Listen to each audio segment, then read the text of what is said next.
یہ بات ہو رہی ہے، اور شاید آپ کو یاد ہو کہ سپتمبر 2007 میں ایک فارمولہ پیش کیا تھا منصور اعجاز نے. جی ہاں، اسی میمو گیٹ سکینڈل کا جو مشہور کریکٹر ہے منصور اعجاز، ان کا آرٹیکل شائع ہوا تھا نیشنل ریویو آن لائن میں 8 ستمبر 2007 کو، جس میں انہوں نے -2 فارمولہ پیش کیا تھا کہ نہ تو نواز شریف حکومت میں ہو، نہ ہی بے نظیر بھٹو حکومت میں ہو. اور انہوں نے پرویز مشرف صاحب کو مشورہ دیا تھا کہ آپ جنرل جہانگیر کرامت کو کیئر ٹیکر پرائم منسٹر بنائیں اور ان کی کابینہ میں آپ شامل کریں جناب شوکت عزیز صاحب کو، سرتاج عزیز صاحب کو، چودھری اعتزاز احسن صاحب کو، چودھری شجاعت حسین صاحب کو، مختار مائی کو، اور انہوں نے مشورہ دیا تھا کہ جنرل احسان الحق کو آپ اپنا نیا آرمی چیف بنا دیں. تو یہ جو ٹیکنوکریٹس کی گورنمنٹ کا جو ایک فارمولہ ہے، یہ اسلام آباد میں آج سے نہیں بلکہ پچھلے 4 سال سے زیر بحث ہے، اور اس فارمولے کے موجد بھی منصور اعجاز صاحب ہے. پتہ نہیں اب اس پہ بات کب شروع ہوگی. تو ڈاکٹر عاصم صاحب، آپ سے ہم گفتگو کا آغاز کرتے ہیں. سب سے پہلے تو آپ نے ہمارے ساتھ پچھلے ہفتے ایک بات کی تھی جب آپ دبئی میں تھے، اور اس وقت جب آپ نے ہمارے ساتھ بات کی تھی تو بہت سے لوگوں نے مجھے کہا کہ نہیں، ڈاکٹر عاصم صاحب جو ہیں وہ غلط کہہ رہے ہیں. تو جو بات اس وقت غلط تھی ذرا وہ سن لیتے ہیں. فورن پالیسی میگزین کہہ رہا ہے کہ شاید وہ اپنے عہدے سے بھی استعفیٰ دے دیں گے. ایگزیکٹ الفاظ یہ ہیں، از ہی آن دا وے آؤٹ؟ آپ کیا کہیں گے؟ ان کی کنڈیشن سٹیبل ہے اور آئی سی یو میں اس لیے رکھا گیا ہے کیونکہ وزٹر بہت زیادہ آ رہے تھے، تو ان کو میں نے ایڈوائز کیا تاکہ وزٹرز کم کرنے کے لیے ان کو آئی سی یو میں رکھ لیں تاکہ ان کی ذرا آرام ہو جائے اور وہ ریسٹ کر لیں، کیونکہ ان کی بڑی ہیکٹک ایکٹیویٹی رہی ہے پچھلے چند دنوں میں. اور I think he stable now. 2-3 دن اور رہیں گے، جیسے ٹیسٹ کے ریزلٹس آ جائیں گے تو he will be discharge and he will be back home. تو ڈاکٹر عاصم حسین صاحب نے کہا تھا he will be back home. Asim صاحب، صدر زرداری صاحب واپس تو آ گئے، اب کراچی میں اپنے گھر میں ہیں. اب آپ ان کو مل کے آ رہے ہیں، آپ کراچی سے سیدھے آئے ہیں ہمارے پروگرام میں. تو کچھ بتائیں گے کہ ان کی کیا کنڈیشن ہے؟ اور نیو یارک ٹائمز کہہ رہا ہے کہ وہ 27 دسمبر کے بعد واپس چلے جائیں گے. حامد میر صاحب، بہت بہت شکریہ اپنے پروگرام میں مجھے بلانے کا. جیسے آپ لوگوں کا ایک ہے کہ کبھی سورس ریویل نہیں کرتے، تو اسی طرح ہمارا بھی ایک ہپوکریٹیز ہوتا ہے ڈاکٹروں کا کہ ہم اپنے مریض کے بارے میں، بیماری کے بارے میں نہیں بتا سکتے. تو ہم اس کو تو میں نہیں ڈسکس کرنا چاہوں گا، لیکن ایک چیز میں آپ کو بتاؤں گا کہ صدر صاحب نے اس قوم کی خدمت کے لیے اور لوگوں کے لیے 3 سال بڑی انتھک محنت کی ہے، اور دن رات انہوں نے لگایا ہے، اینڈ ہی واز ٹائرڈ. اور اب وہ ایک نئے ولولے کے ساتھ، ایک نئے امنگ کے ساتھ واپس آ گئے ہیں. اینڈ یو ول سی کہ وہ جب اپنی ریگولر ایکٹیویٹی شروع کریں گے تو آپ لوگوں کو خود اندازہ ہو جائے گا کہ وہ اب he is come back well rested to take up the challenges that are facing this country. اچھا، تو اب یہ جو اسلام آباد میں ٹیکنوکریٹس کی حکومت کی باتیں ہو رہی ہیں، آپ بھی ٹیکنوکریٹ ہیں، آپ کے ساتھ عبدالحفیظ شیخ صاحب وزیر خزانہ وہ بھی ٹیکنوکریٹ ہیں. تو ٹیکنوکریٹ تو پہلے ہی اس حکومت میں شامل ہیں. پچھلی حکومت کے پرائم منسٹر ٹیکنوکریٹ تھے، شوکت عزیز صاحب. تو مسائل تو حل نہیں ہوئے، نہ آپ سے حل ہو رہے ہیں، نہ شوکت عزیز صاحب سے حل ہوئے ہیں. تو یہ جو اب نئے ٹیکنوکریٹس آئیں گے، یہ کہاں سے آئیں گے؟ عامر میر صاحب، اس کے اوپر تو میں ملک کی آئندہ کیا کمپلیکشن ہوگی اس کے بارے میں تو میں کمنٹ نہیں کرنا چاہوں گا، لیکن 2 چیزوں کی طرف میں آپ کی ضرور اور عوام کی خاص طور پہ ان کا توجہ دلواؤں گا. ایک تو the democracy must continue, and democracy جو ہوتی ہے وہ ایک ایوالو ہوتی ہے. ڈیموکریسی سڈنلی کسی پہ مسلط نہیں کی جاتی. تو میں یہ سمجھتا ہوں کہ یہ ڈیموکریسی میں یہ چیزیں ہوتی ہیں، اور یہ ڈیموکریسی جیسے جیسے ایوالو کرے گی، جیسے جیسے میڈیا آزاد ہوگا، جیسے جیسے جوڈیشری اپنے آپ کو ڈیولپ کرے گی، یہ چیزیں خود بخود ٹھیک ہو جائیں گی. میرا خیال ہے اس حکومت کی سب سے بڑی کامیابی یہی ہے کہ اس نے ڈیموکریسی کو مینٹین کیا اور ڈیموکریٹک پروسیسز کو مینٹین کیا، اور ہم ہر ڈیموکریٹک چیز کو مینٹین کر رہی ہے حکومت، جو کہ ایک بہت پازیٹیو سائن ہے. لیکن جہاں تک آپ نے دوسری بات کی ایشوز کی، میرا یہ خیال ہے کہ ایشوز جو ہیں ہمارے اس لیے ڈیریل ہو جاتے ہیں کیونکہ ہماری کوئی لانگ ٹرم پالیسی کسی سیکٹر میں نہیں ہے. کبھی ہم جو بھی ہم پالیسی بناتے ہیں اس کی اونرشپ نہیں لی جاتی اور اس کو ڈیریل کیا جاتا ہے مختلف حکومتوں میں، and there is no central body کہ جو اس چیز کو ایکسیپٹ کر لے کہ ایک پالیسی ہے اور وہ کنٹینیو رہنی چاہیے. اور ہمیں اپنی سول سرچنگ کرنی پڑے گی کہ ہماری کہاں کہاں فلاز ہیں اور کن چیزوں میں ہماری فلاز ہیں، ان کو ہمیں کریکٹ کرنا ہوگا. ہماری سب سے بڑا مسائل جیسے کہ آج آپ نے مجھے دعوت دی کہ ہمارا ہے انرجی سیکٹر، خاص طور پہ گیس کا، اور یہ ایک لانگ ڈراؤن پروسیس ہے جو کہ 10-12 سال میں جا کے کمپلیٹ ہوتا ہے. اور اگر آپ ہماری اپنی پالیسیز دیکھیں تو میں سمجھتا ہوں ان میں ہمیں سول سرچنگ اور ری وزٹیشن کی ضرورت ہے. اگر آپ کلوز 158 آف دا کانسٹیٹیوشن دیکھیں اور اگر میں آپ کے لیے تھوڑا سا پڑھ دوں تو میرا خیال ہے کہ اس کو عوام کو بھی پتہ چلے گا. کلوز 158 آف دا کانسٹیٹیوشن یہ کہتا ہے the province in which a wellhead of natural gas is situated shall have precedence over other parts of Pakistan in meeting the requirements from the wellhead subject to the commitments and obligation as on the commencing day. اس کا یہ مطلب ہے کہ جس province کے اندر gas نکل رہی ہے سب سے پہلے اس پروونس کا حق ہے کہ وہ اس کو یوز کرے، پھر کسی اور پروونس کے اندر یہ جائے. اس کے بعد یہ جو 18th امینڈمنٹ آئی ہے اس کے اندر یہ لکھا ہوا ہے the council shall formulate and regulate policies in relation to matters of part 2 of the federal legislative list and shall exercise supervision and control over related institutions.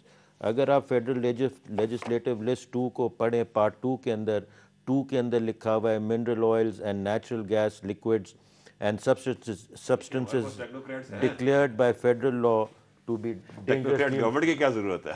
Dangerously inflammable. اب دیکھیں جب یہ چیز آ جاتی ہے اور اس کے تحت آپ اپنی اگر ریکوائرمنٹ دیکھیں تو ہمارے ہاں جو گیس پروڈکشن ہے 4.2 BCF ہے. جب میں نے ٹیک اوور کیا تھا مارچ کے اندر تو it was only 3.9 BCF. Punjab only produces 5%, consumes 45%. KPK produces 9%, consumes 4%. Sindh produces 66%, consumes 44%. Sindh produces 66%. اچھا.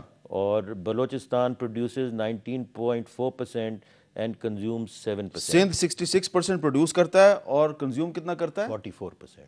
44%. اور پنجاب 5% پروڈیوس کرتا ہے اور 45% کنزیوم کرتا ہے. اب دیکھیں یہ ہارون صاحب کو بھی اس بات کا پتہ ہے کہ یہ ایک ہم نے کبھی لانگ ٹرم پالیسی سوچی نہیں. دیکھیں گیس اور پیٹرول کی جو ایکسپلوریشن ہے یہ ایک بہت لانگ ٹرم چیزیں ہوتی ہیں اور ہمیں اپنے ریزروائرز ڈیفائن کرنے ہوتے ہیں. اور جب ہم گیس کو ایلوکیٹ کرتے ہیں تو ہمیں بڑا کوشش ہونا پڑے گا کہ جی ہم گیس کس کو ایلوکیٹ کرتے ہیں. اس وقت ہر پولیٹیشین جو ہے میرے دفتر آتے اور کہتا ہے میرے ایریا کو گیس دے دو. آپ نے لاکھوں کلومیٹر گیس پائپ لائنز بچھا دی ہیں. گیس جب ہے ہی نہیں تو یہ سب بچھانے کی ضرورت کیا تھی. اور اب پرابلم یہ ہو گیا ہے کہ دیر از شارٹیج آف گیس. آج کہتے ہیں جی گیس لا دو جہاں سے مرضی ہے لاؤ. اب گیس کہاں سے لے کے آئیں؟ آپ کے پاس گیس نہیں ہے. گیس پاکستان میں ہی نہیں ہے. اگر آپ امپورٹ کرتے ہیں آپ کی اس وقت پڑ رہی ہے تقریباً $4.5 کی جو ہماری اپنی گیس ہے. آج آپ امپورٹ کرنے جاتے ہیں $17-18 امپورٹڈ گیس. چاہے آپ LNG لائیں ایران میں بھی little cheaper, LPG is about the same. تو یہ it has to be a mix of energy. Iran سے لے آئیں گے آپ گیس؟ انشاءاللہ ایران سے تھرسڈے کو ہماری اسٹیئرنگ کمیٹی کی میٹنگ ہے, اس کے اندر ہم فائنینشیل امریکہ کہتا ہے کہ ایران کے ساتھ خبردار, ایران کے ساتھ تم نے اگر دیکھیں اگر کوئی سینکشنز لگتے ہیں اور ہمیں کہا جاتا ہے کہ یہ نہیں کرو, I can not talk of that situation. لیکن as it is now my leadership has told me to go ahead with the project and we are going ahead with the project in full swing. اور ہمیں اس کی funding بھی اس کی ہو چکی ہے. تو یہ دیکھیں ایک سچویشن ایسی ہے کہ ہم سب کو بیٹھ کے ایک نیشنل پالیسی بنانی ہوگی. اور بھئی خود بتائیں نا لوگ کہ چاہتے کیا ہیں. یہ کہہ دینا کہ بھئی میری انڈسٹری کو گیس دے دو, میرے فرٹیلائزر کو گیس دے دو, میرے CNG پمپ کو گیس دے دو آج, اور پھر یہ چند وکلا ہیں یہ جا کے کورٹوں میں رانگ انٹرپریٹیشن دیتے ہیں. اور جس کی وجہ سے پھر کورٹ سٹے آرڈرز دے دیتے ہیں اور پھر ایک پرابلم شروع ہو جاتی ہے.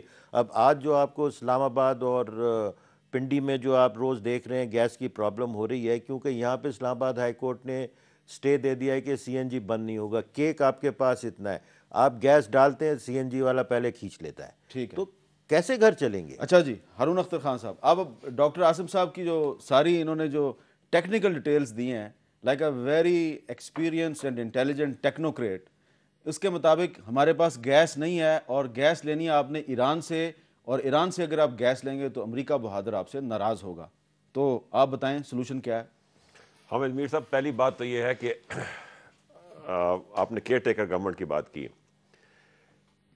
یہ کس نے فیصلہ کر لیا ہے کہ اگر ایک سیٹ آف پولیٹیشنز, ایک گورنمنٹ جو جمہوریت کے تحت الیکٹ ہو کے آئی ہے اور کتنے سال ہمیں لگے ہیں پوری جمہوریت واپس لانے کے لیے, تو اگر وہ پرفارم نہیں کرتی تو لہٰذا تمام پولیٹیشنز فیل ہو گئے اور ہمیں ٹیکنوکریٹ گورنمنٹ کی طرف جانا چاہیے. یہ فیصلہ کیا ہے, ٹیکنوکریٹک گورنمنٹ کبھی بھی بس ملک کے مسائل حل نہیں کر سکتے. اور آپ نے دیکھ لیا ہے کہ ٹیکنوکریٹس آپ کی کانسٹیٹیوشن کے مطابق آپ سینٹ میں بھی لا سکتے ہیں, آپ ایڈوائزرز بھی لا سکتے ہیں. یہ منصور اجاز صاحب نے فیصلہ منصور کیا. اجاز از نو بڈی. منصور اجاز کو ہم لوگ امپورٹنس دے رہے ہیں. منصور اجاز, who is Mansoor Ijaz to decide about the fate of Pakistan? He says کہ I'm an American citizen, I have my loyalties are with America. Now تو آپ یہ کہہ رہے ہیں کہ ٹیکنوکریٹ گورنمنٹ لانے کا کوئی آئینی راستہ is نہیں؟ no, نہ آئینی راستہ ہے, 90 دن کا ہے. 90 دن میں کیا کرے گی ٹیکنوکریٹک گورنمنٹ؟ 90 دن سے اوپر کوئی آئینی راستہ نہیں ہے. ٹھیک ہے, اور کوئی ضرورت نہیں ہے ٹیکنوکریٹک گورنمنٹ کی. ہاں, اگر ایک گورنمنٹ فیل ہوتی ہے تو اس کے کانسٹیٹیوشن میں آپ کو وے آؤٹ دیا ہوا ہے. اسمبلی ڈیزالو ہوتی ہے اور ایک نئی الیکشن کال ہوتی ہے. اور اس ملک میں پولیٹیشنز موجود ہیں جن کے پاس پلانز موجود ہیں, جن کے پاس گڈ گورننس ہے, جو اداروں کو ٹھیک کر سکتے ہیں, جو کرپشن کو کم کر سکتے ہیں, جو گروتھ کر سکتے ہیں, بے روزگاری کم کر سکتے ہیں, غربت کم کر سکتے ہیں. اب یہ جو مسئلہ ہے, یہ جو مسئلہ ہے اس کا حل بتائیں نا. اچھا, یہ جو مسئلہ آ گیا میں آپ کو بتاؤں. میں آپ کو ایگزامپل دیتا ہوں. میں 2006 میں سینٹ میں آیا اور میں اس کمیٹی میں آیا. میں نے پہلے پریزنٹیشن دیکھی, اس وقت پی ایم ایل کیو کی حکومت تھی. اور جب میں نے آگے دیکھا کہ 2011 میں جتنے بھی ریزروز ہیں پاکستان کے پاس وہ ڈپلیشن کی طرف پیک پہ پہنچ کے ڈپلیٹ ہونا شروع ہو جائیں گے. ہماری کنزمپشن بڑھتی جا رہی ہے اور ہماری پروڈکشن ڈپلیٹ ہو جائے گی. تو میں نے کہا کہ آپ 2006 میں بیٹھے ہوئے ہیں, 2011 میں آپ 2 billion cubic feet a day جیسے ڈاکٹر صاحب نے کہا اس تک پہنچ گئے ہیں. تو آپ نے اس کا حل کیا نکالا ہے؟ کہتے ہیں جی ہم 5 سال سے یہ چیز کر رہے ہیں اور ابھی تک ہمارے پاس کوئی پلان نہیں ہے. پلان انہوں نے نکالا ایل این جی کا. اب میں یہ صرف کہنا چاہ رہا ہوں کہ اب ان کے پاس آ جائے. 2000 ڈاکٹر صاحب نے تو آ کے کچھ چیزیں کی ہیں, بٹ 2008 میں جب یہ لوگ حکومت میں آئے ہیں, ان کی ایک منسٹری تھی, پیٹرولیم منسٹری تھی, ان کے پاس ایکسپرٹس تھے, ان کے پاس ساری پروجیکشنز تھیں. اس وقت آ کے انہوں نے کیا پلان کرنا چاہیے تھا؟ ان کو پلان کرنا چاہیے تھا کہ L N G war footing کے اندر لے کے آئیں. وہ کنٹروورشل بن گیا. ان کو کیا چاہیے تھا؟ ان کو چاہیے تھا جو اب یہ کام کر رہے ہیں ویل ہیڈ پرائسز جو ہیں بڑھائیں تاکہ لوگوں کو انٹرسٹ ہو, انویسٹمنٹ آئے اور ڈرلنگ پروسیس بڑھے. ان کو کیا کرنا چاہیے تھا؟ جو گیس کا ضائع ہو رہا ہے, ویسٹیج ہو رہی ہے ہمارے ملک میں, ہمارے اپلائنسز جو ہیں they are the most inefficient in the world. ہمارے گیس ہیٹرز, ہمارے گیزرز, ہمارے چولہے اتنی گیس ضائع کرتے ہیں, دنیا میں کوئی ضائع نہیں کرتا. We should have looked at solar geysers. پھر ہم نے کیا کیا ہے, ڈاکٹر صاحب نے اس کا مینشن کیا ہے, ہم نے پولیٹیکل بیسس کے اوپر پائپیں بچھا رہے ہیں, ہم ڈومیسٹک کنیکشنز دے رہے ہیں. آپ نے ڈومیسٹک کنیکشنز دینے ہیں الیکشن جیتنے کے لیے, یہ آپ نے انڈسٹری کا پہیہ چلانا ہے, آپ نے گروتھ کرنی ہے, آپ نے بے روزگاری دور کرنی ہے, آپ نے اپنے پاور پلانٹس کو دینا ہے. سو یہ ساری پلاننگ 4 سال پہلے ہونی چاہیے تھی. وہ پلاننگ نہیں ہوئی جس کی وجہ سے آج ہم ادھر پہنچے ہیں. That is the problem. آج یہ ہو گیا کہ صرف ہمیں یہ پتا چلتا ہے کہ گیس کی کنزمپشن جو ہے وہ 6 بلین ہے اور پروڈکشن 4 بلین کی. وار فوٹنگ پہ سولوشن کیا ہے اس وقت؟ وار فوٹنگ میں سولوشن یہ ہے کہ سب سے پہلے آپ اکانومائز کریں, اس کے بعد ڈومیسٹک کنیکشنز کو بین کریں, سی این جی کو ریسٹرکٹ کریں, انڈسٹری کو گیس دیں, فرٹیلائزر کی گیس اٹھا کے آپ پاور کو دیں تاکہ پاور چلے گی تو پہیہ چلے گا. بیکاز فرٹیلائزر امپورٹ ہو سکتی ہے, پاور امپورٹ نہیں ہو سکتی. یہ ساری چیزیں کریں. فرٹیلائزر کو یہ $1 پر یونٹ MMBTU پہ گیس دے رہے ہیں. ڈاکٹر صاحب نے ابھی بتایا ہے کہ ایل این جی $17 سے $18 ہوگی. جو سبسڈی آپ فرٹیلائزر کو دے رہے ہیں آپ امپورٹ کریں, مہنگی ہوگی, فارمر کو سبسڈی دے. اس کے لیے ول چاہیے, اس کے لیے ویژن چاہیے, اس کے لیے حرکت چاہیے, امپلیمنٹیشن چاہیے. وہ کریں گے تو آگے چلے گا. جی سلوشن دے رہے ہیں ہارون اختر خان صاحب, کہہ رہے ہیں ول چاہیے, ویژن چاہیے, حرکت چاہیے. یہ ول, یہ ویژن, یہ حرکت کہاں سے آئے گی؟ کوئی ٹیکنوکریٹ لائے گا؟ یہی پولیٹیشین یہ کر سکتے ہیں؟ اس پہ بات کریں گے ایک وقفے کے بعد.